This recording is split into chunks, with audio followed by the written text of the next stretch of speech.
Hi అండి. అందరికీ నమస్కారం. Welcome to my channel. ఈ వీడియోలో ఏపీ ప్రభుత్వ ఉద్యోగులు మరియు పెన్షనర్ల డీఏ, పీఆర్సీ, ఐఆర్‌ఈఎల్స్ సంబంధించి పెండింగ్ బకాయిల విడుదలపై ఏపీ జీఏఏ సంచలన ప్రకటన. దీనికి సంబంధించిన పూర్తి తాజా సమాచారాన్ని వీడియోలో తెలుసుకుందాము. వీడియోని అయితే ఎక్కడ గాని స్కిప్ చేయకుండా ఎండ్ వరకు చూసేయండి. ఇన్ఫర్మేషన్ పూర్తిగా అర్థమవుతుంది. అలాగే వీడియో చూస్తున్న ప్రతి ఒక్కరు వీడియోకి లైక్ చేయండి ఫ్రెండ్స్. ఈ వీడియోని తోటి ఉద్యోగ, పెన్షన్ మిత్రులతో అయితే షేర్ చేయండి. కొత్తగా మన ఛానల్‌ని చూస్తున్నవారు ఇంకా ఎవరైనా సబ్స్క్రైబ్ చేసుకున్నట్లయితే వెంటనే మన ఛానల్‌ని సబ్స్క్రైబ్ చేసుకోండి. దీని ద్వారా నేను చేసే లేటెస్ట్ వీడియోస్ అన్నీ మీ వరకు రీచ్ అవుతాయి. ఇక ఆలస్యం చేయకుండా వివరాల్లోకైతే వెళ్ళిపోదాము. ఫ్రెండ్స్, ఇక విషయానికొచ్చినట్లయితే రాష్ట్రంలోని లక్షలాది మంది ప్రభుత్వ ఉద్యోగులు, ఉపాధ్యాయుల పట్ల కూటమి ప్రభుత్వం అనుసరిస్తున్న వైఖరిపై ఆంధ్రప్రదేశ్ గవర్నమెంట్ ఎంప్లాయీస్ ఫెడరేషన్ ఏపీజీఏఎఫ్ తీవ్ర ఆగ్రహం వ్యక్తం చేసింది. కనీసం ఒక్క కరువు భత్యం, డీఏ కూడా ప్రకటించడానికి ప్రభుత్వానికి మనసు రావటం లేదని ఫెడరేషన్ చైర్మన్ కాకర్ల వెంకట్రామరెడ్డి తీవ్రంగా ధ్వజమెత్తారు. గురువారం జరిగిన కేబినెట్ సమావేశం తర్వాత ఆయన ఒక ప్రకటన విడుదల చేస్తూ ప్రభుత్వంపై సంచలన విమర్శలైతే చేశారు. కూటమి ప్రభుత్వం అధికారంలోకి వచ్చి నెలలు అంటే సంవత్సరం గడుస్తున్నా కూడా ఉద్యోగుల సమస్యలను పట్టించుకోవడం లేదు. గురువారం జరిగిన కేబినెట్ సమావేశంలో కూడా ఉద్యోగులకు కనీసం ఒక డీఏ అయినా ప్రకటిస్తారని ఎంతో ఆశతో ఎదురుచూసాం. కానీ మాకు నిరాశే మిగిల్చింది.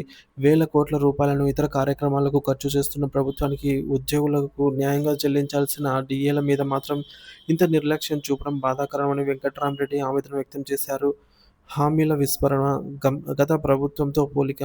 ఎన్నికల సమయంలో ఇచ్చిన హామీలను కూడా ప్రభుత్వం విస్మరించిందని ఆయన విమర్శించారు. ఎన్నికల హామీలను పక్కన పెట్టినా ఉద్యోగులకు ప్రతి 6 నెలలకోసారి ఇవ్వాల్సిన డీఏలను కూడా ఇవ్వటం లేదు. మేము అధికారంలోకి వచ్చిన వెంటనే మధ్యంతర భృతి ఐఆర్ ఇస్తామని హామీ ఇచ్చారు. ఇంతవరకు దాన్ని ఊసే లేదు. 2019లో వైఎస్ జగన్మోహన్ రెడ్డి ప్రభుత్వం అధికారంలోకి రాగానే మొదటి కేబినెట్ సమావేశంలోనే ఎన్నికల హామీ మేరకు ఉద్యోగులకు 27% ఐఆర్ ప్రకటించింది. జూలై 1 నుంచే జీతాలతో కలిపి అమలు చేసింది. కానీ ఈ ప్రభుత్వం ఆ దిశగా ఆలోచించటమే లేదు అని ఆయన గుర్తు చేశారు. లెక్కల్లో తేలిన బకాయిలు 21,800 కోట్లు.